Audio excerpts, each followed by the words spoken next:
Okay, today we will do the text of the 21st chapter. We explained what the 21st chapter, the message of the 21st chapter over the 20th chapter in length in the last class, namely, which you can find on koshertube.com or with a text on tanyaonline.com. So we won't elaborate on this, but just in brief, basically the Alter Rebbe is saying in this 21st chapter that from the 20th chapter, the message is of the insignificance, how small or how little one letter is in comparison to the bigger picture, the amount of speech, of the amount of letters a person pronounced in his lifetime, or the potential, how much he can speak, and even deeper within the soul in comparison to all the machshavas, ACAs and machshava, which not only are so much greater numbers, letters of thought, not only are so much greater numbers, but the quality of these otiyot, the quality of these letters are way superior than the quality letters of dibur.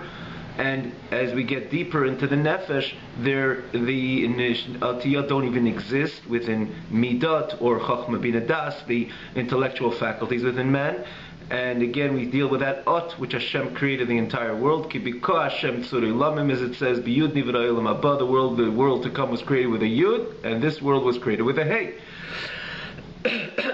So one ot, again, the whole asara mamoris are the expressions. The hey is the oxygen, the only letter rather, the source. Let's put it this way: the source of all letters is associated with hey, which demonstrates the source of all the letters, the formation of all letters. The hey is like the oxygen, the pump of oxygen, which ultimately enters or forms these 22 letters, or the 21 letters in the aleph base. So eventually from this hey, there's the asara mamoris, the 10 sayings which Hashem created the world with. Basara mamoris nivra ha'olam. But the hey is tzurei lamim, biyud biko Hashem tzurei lamim. The olam is the core energy of olam, comes from the hey, this world, and again the yud olam haba, as the Chazal tell us, that our sages tell us and translate this pasuk, biko Hashem tzurei lamim. So the message is how insignificant one ot is in comparison to the bigger picture. Again, I see sadibur, I see samachshava, and deeper within the nefesh, where the atiyot don't even exist. And naturally, this is all an example the way it is by man, and how much more so when you're dealing with HaKadosh Baruch Hu.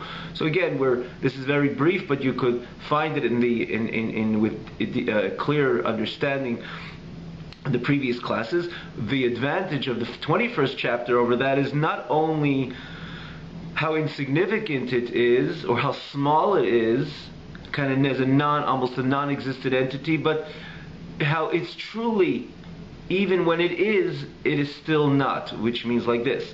When we said, we gave an example, which will give us a little to understand what the message is. The one drop of the Mediterranean, what is it in comparison to all the waters in the Mediterranean? Almost nothing. Literally almost nothing. Take that 1 teaspoon in comparison to all the waters in the Mediterranean, it's almost nothing. Again, the message in the 20th chapter.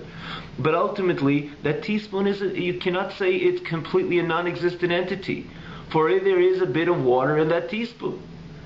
So truly, in comparison to the entire waters in the Mediterranean, obviously that it's completely insignificant, and truly almost nothing is nothing at all. But could you say it's truly nothing? No, you can see this is tangible. This is a bit of water, and the quality of the water is similar to the quality of all the waters in the Mediterranean.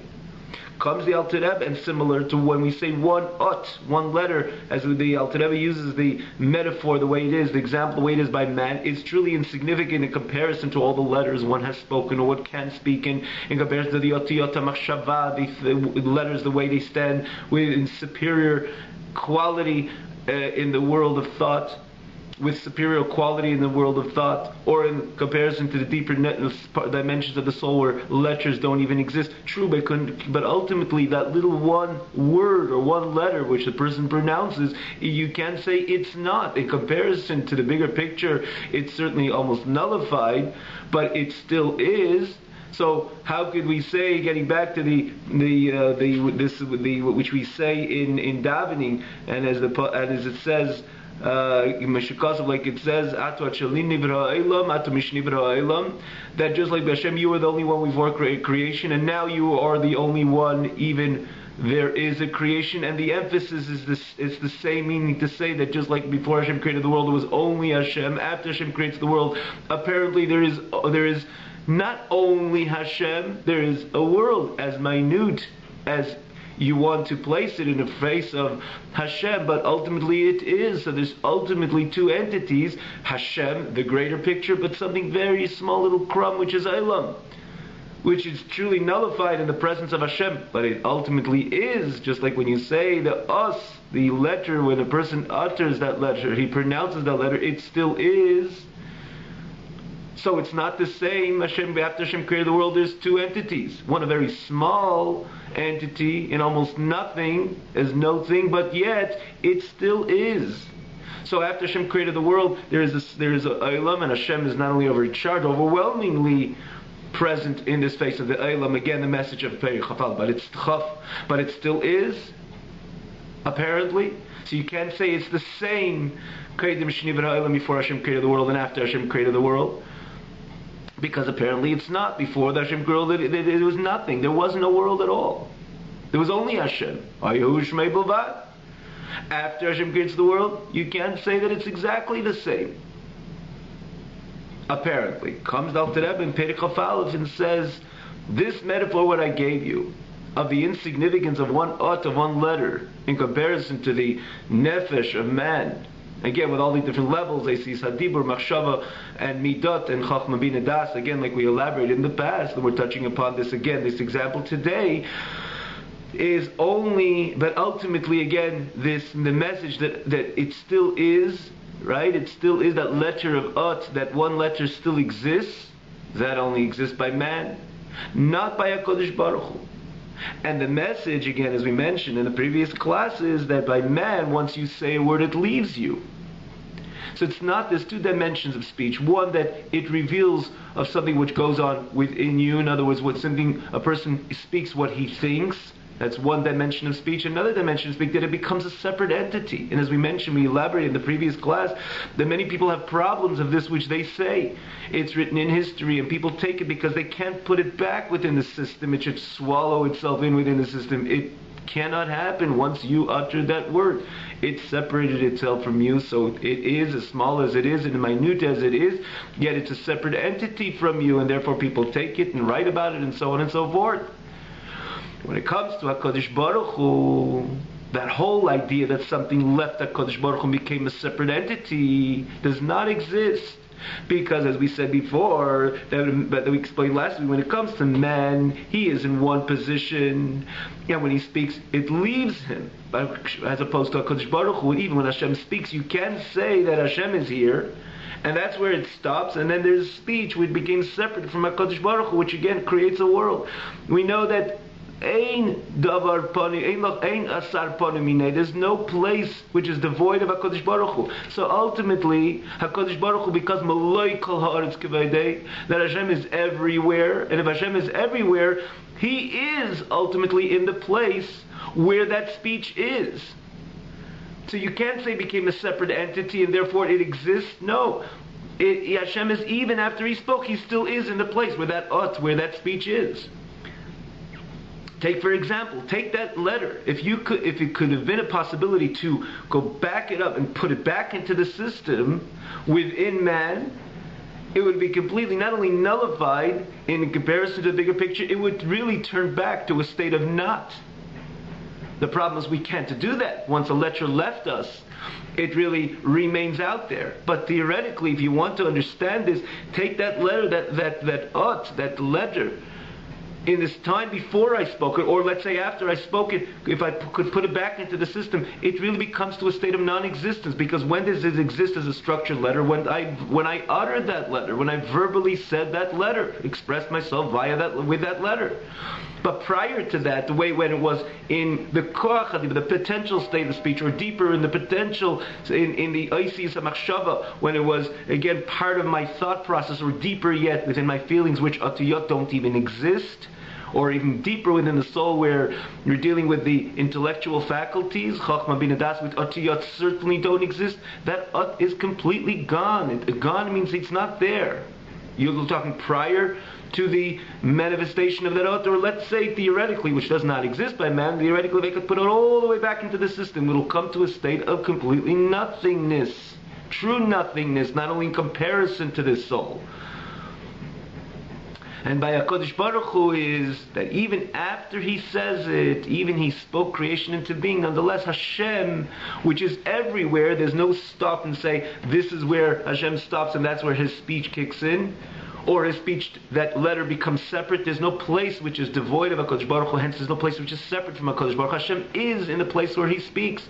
So it's similar to that ut, think about it in the metaphor of man, similar to that letter, the way it goes back into the system. It goes back within the system, then it becomes not only in comparison to the bigger picture, the nothingness of that ut, but more so, it truly becomes a state of not. And that's why even after Hashem created the world, Hashem is the whole core of Hashem is in a place where he speaks, and therefore Hashem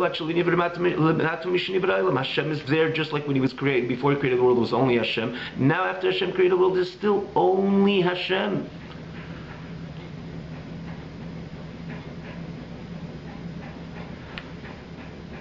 We gave an example just to get a little bit, again, it's not a clear example because ultimately you're dealing with something physical and it's still always there. But just to understand it, take that teaspoon, for example, prior to you pulled out that teaspoon. Or better yet, take that teaspoon, throw back into the Mediterranean. Could you find that teaspoon again? That particular water, could you find? You can't find it. It's gone. But the only thing is, it's not truly gone. We can't identify it. We cannot locate it. But just gives us the example that when that teaspoon is back in the Mediterranean, so then you can't identify it. It's kind of non-existent as a teaspoon, again, the same teaspoon, the way it was before, as the way it is right now. But again, it's just more that we cannot identify it. It's dispersed in so many different areas within the Mediterranean. It's impossible to put it back in its original structure, but just gives us the idea. And also the Mediterranean has an end as well, as a beginning as an end, as large as it is. But the saying this idea, or conveying this message, or this type of examples, just to give us an understanding. HaKadosh Baruch Hu, even after he speaks, he is in the place where he speaks. The speech is within HaKadosh Baruch Hu, because you cannot say that HaKadosh Baruch Hu stops and there begins the notion of that, the dibur, the notion of dibur of HaKadosh Baruch Hu. So the only similarity between Hashem's speech and our speech is just the idea that Hashem reveals. Within creation, he revealed this is what he had in his thought, but not chas v'shalom that it became a separate entity, or an entity on its own. It's as if the same ut goes back into the system by man, and then it becomes to a state of complete nothingness. So let's just see it inside. That the midah of HaKadosh, the beginning of chapter 21, right? It is in the beginning of the that first page of the text. So he midas HaKadosh Baruch Hu shleik midas basar v'adam. The first page of the text in English, with the Hebrew and the English translation. So the midah of HaKadosh Baruch Hu is not like the midah the way it is by man of flesh and blood. When man speaks, the speech, namely the oxygen, or you could even feel it physically if you put your hand next to the mouth of someone speaking. So it's not only the information becomes like something tangible, people pick it up and can make a fuss about it. In other words, I use the expression making a fuss about it, which you can understand in media, for example. They pick up on a word, it's there, they're holding on to it, you can't put it back to its original state. But more so, the Alter Rebbe says physically there's the oxygen which emerges from one's mouth when he speaks. Humurgosh, it's spelled v'nira davar v'fnei, it appears like something on its own. Media means to say that today you see how something like the one word You can't. What people would wish they would be able to put it back into the system, but they can't because it left the person. But more, the Alter Rebbe puts it over here that you'd feel it also. The oxygen becomes something tangible and palpable. And it moved on Misharsher. Once it's spoken, it's separated from its source. The source remains here, where the man is, and this becomes separated from its source. What is the source? The 10 dimensions of the soul itself, which is the Midas and the Chacham Bina Das. The Alter Rebbe mentions this, namely where Otiyot doesn't exist, as we elaborated in the previous chapter. When it comes to Hashem,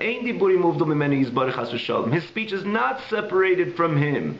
Even after he speaks, and ultimately speaks creation into being, that speech remains part and parcel of HaKadosh Baruch Hu, because ain't davar chutz mimenu. There's nothing else out of the domain of HaKadosh Baruch Hu. To say that this is where he stops and that's where his speech emerged from his system. There is no place which is devoid of Hashem. Unless a sar panim minei, there's no domain which is empty and devoid of HaKadosh Baruch Hu. V'lechein ein diburi yisbarach ki dibureinu chas v'shalom. That Hashem's speech is not like our speech. Chas v'shalom, heaven forsake us, or Chas v'shalom is an expression of the Chas means mercy. May God have mercy on us. When we say the term Chas v'shalom is when something is completely out of something which is completely out of the truth, or something which is not comfortable. In this case, it's also, this term is Chas v'shalom is said because it's so ludicrous. This idea to equate Hashem's dibur ki dibureinu, because you're dealing with God, Creator, and dealing with creation. That's Chas v'shalom.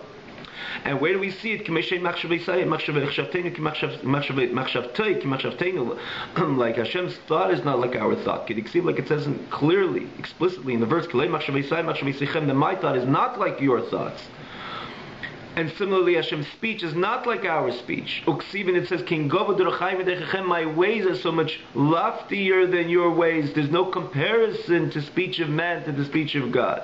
The only reason why Hashem uses the term dibur, starting from the Aseres HaMamores, the 10 sayings Hashem brought creation into being, and ultimately later that said as Hadibris as an example, which were the deeper part of HaKadosh Baruch Hu, the way HaKadosh Baruch Hu expressed his speech within a deeper dimension, which has become the said as Hadibris, which is the source of the entire Torah. So he says the whole reason why it's called Dibur b'shem Dibur HaKadosh Mashal, it's similar just like the speech of man, that he reveals to the listeners this which was hidden and concealed in his thoughts. That is the notion of speech. If you want to classify speech, this is the ability of man to express this which is concealed in his thought. He has the ability to bring it to a state of revelation and manifestation. That's where the similarity of Dibur of HaKadosh Baruch Hu with man. When he deals with the infinite, and dealing with the infinite of HaKadosh Baruch Hu, the emerging of the light and the vitality from HaKadosh Baruch Hu, from the state from the state of concealment to the state of revelation, to create worlds and to vitalize them, to vivify them. That's where it's called B'Shem Dibur. And that's the Pirush of Asara Mamaris Nivra Olam, or Aseres HaDibris, starting from Asara Mamaris Shebed Nivra Olam, that before they were not, because again they were a state of Helen, they were a state of in a concealed manner, and Hashem brought them into a state of revelation. Again, the idea of speech, that's why it's called Ma'amores. And then the deeper dimension of Hashem's Dibur, which Aseres HaDibris, which Hashem revealed, which was true, which was deeper, so truly Tzaf Vanel, and believed by which was concealed in HaKadosh Baruch Hu's mind, which is ultimately part of HaKadosh Baruch Hu, which is the Aseres HaDibris, as we mentioned a number of times. One called Mamoris, one called Dibris, which Mamoris are the inferior expression of HaKadosh Baruch Hu, which creates an inferior world, or a world without Torah mitzvahs, remain inferior, have no meaning, have no purpose, as opposed to Aseres HaDibris, which is also Dibur. This is the inner core of HaKadosh Baruch Hu, the purpose of all creation, and so on and so forth.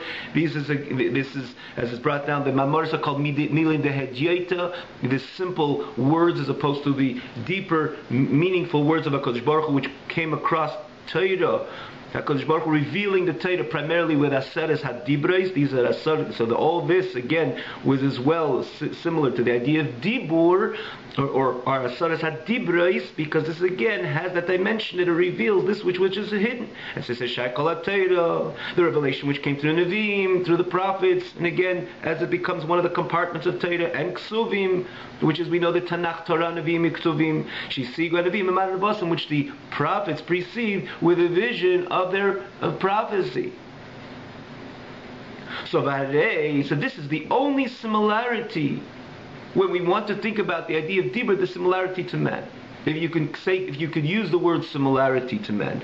But the reason why again the Dibur Hashem, so there's that sort of Mamoris or Aseres HaDibros is where the notion of speech is ultimately a faculty which brings this which was concealed in my thought into a state of revelation. That is where the Asar Mamoris and the Aseres HaDibros have in common Kaviyachol with the speech La'avdul of man.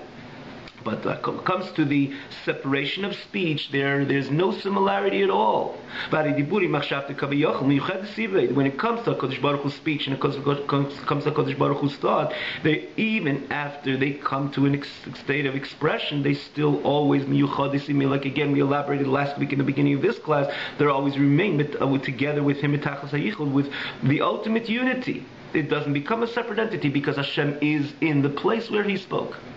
The Derech Mashal is similar. Again, we alluded to this and we noted this in the beginning of this week's class and elaborated much in the last week's class.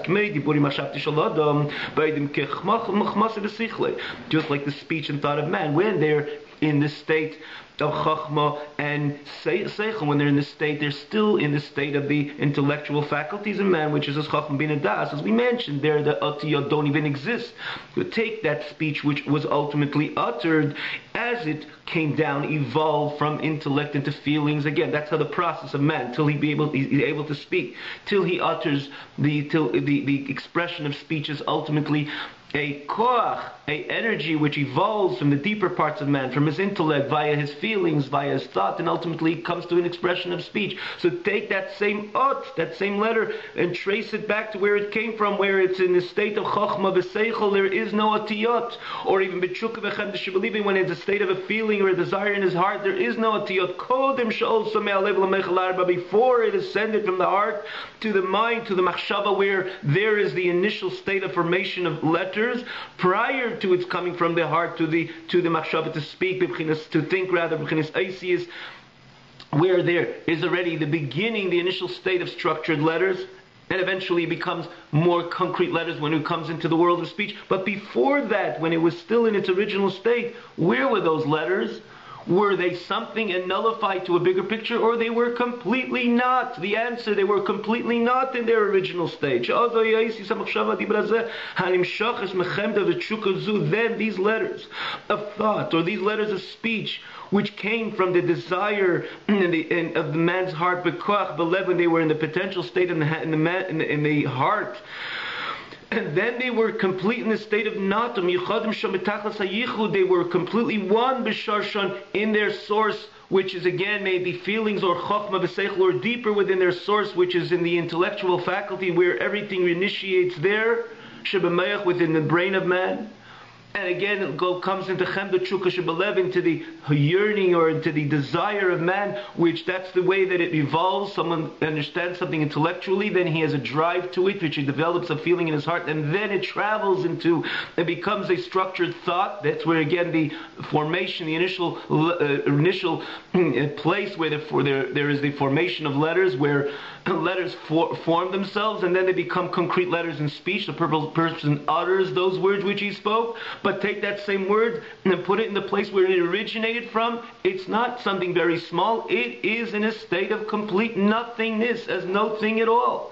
As we mentioned, there is no Isis. So when it comes to man, so then that's how it is prior to him speaking, pronouncing that word. But once he pronounces the word, you cannot put it back into the system. It truly becomes separate. When it comes to HaKadosh Baruch Hu, as we're going to continue B'ezras Hashem in the following class, the culmination of this message, when it comes to HaKadosh Baruch Hu, even after he speaks creation into being, that same speech always remains within the most deepest core parts of HaKadosh Baruch Hu.